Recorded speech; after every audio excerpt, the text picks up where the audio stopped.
Austraeoh by Imploding Colon, read by Deathlight, Chapter 129, Boring.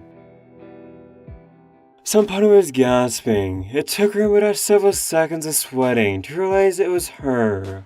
She sat up on a velvet bench in the center of a two-bedroom suite. A broad window stretched open beside her, with magically engineered fans that kept blowing out the smog of each new ring. She ran a hoof over her mane, gulped, and felt her neck. At the touch of her golden pendant, she exhaled with relief and began to slump back down. Took you long enough. Rainbow shot back up again, her heart nearly exploding out of her chest. She looked all about the lantern-lit room until she saw Steelteeth standing beside her. She gulped and nodded. Yeesh, that wasn't very heroic of me. No. He muttered dispassionately. It wasn't. He reached a hoof over and felt her forehead. She didn't protest. It's not a fever, and I seriously doubt it's blood loss. Have you had a history of dizzy spells before? I've got a better question. She muttered. How long was it out for? Around 12 hours. Steelteeth said calmly. It is officially next morning. Son of a ballerina. Rainbow moaned into a pair of hooves. If I had a bid every time that happened, maybe you'd actually have a fortune of a princess. Well... She slid so her rear hooves hung off the seat. At least I didn't have any frickin' weird dreams that time. Did you not? Steelteeth asked.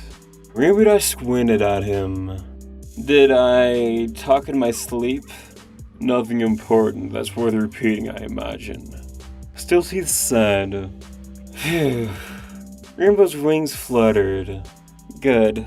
Unless the phrase gold petals means anything. Rainbow's wings drooped. She took a deep breath, gazing lethargically at the floor. You're right. Nothing important whatsoever. Steelteeth raised an eyebrow, but then decided not to touch the subject. He stood up straight and adjusted his hat. I took the liberty of acquiring this room for us. The Dextenians may be a rigid group of ponies, but they are more than willing to accommodate us for, well, whatever it is we're here to do. Yeah. Any luck on figuring that out? I was hoping you'd provide some clarity upon waking up, as the Queen's words of wisdom started making sense to you. How would I know? Rainbow grunted. I've been out like a dead tree. Well, perhaps something will take root. He swiveled about and headed to the far end of the suite. In the meantime, I better start asking questions to the locals here. Perhaps it'll shed some light on this Duke Zobnatter. Don't you mean the stallion who beat Zobnatter? Rainbow Dash muttered. Suddenly, she blinked, then looked curiously Steelteeth's way. Wait, how come you didn't go about asking questions before? I didn't have time to.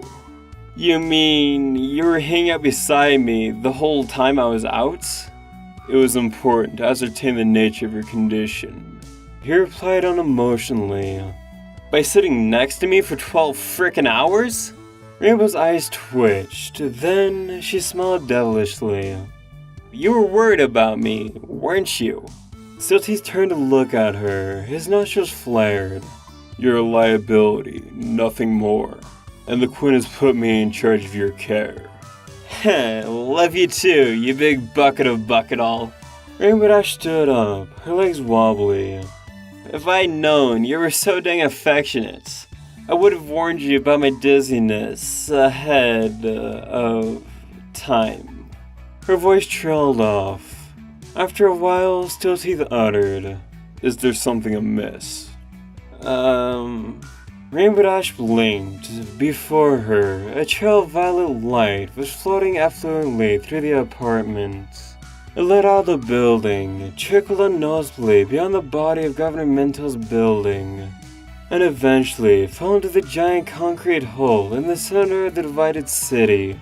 Mesmerized to be once again bearing witness to this phenomenon, Rainbow scratched her mane and murmured, Well, if this doesn't take the cake, what's with me these days? I almost miss boring.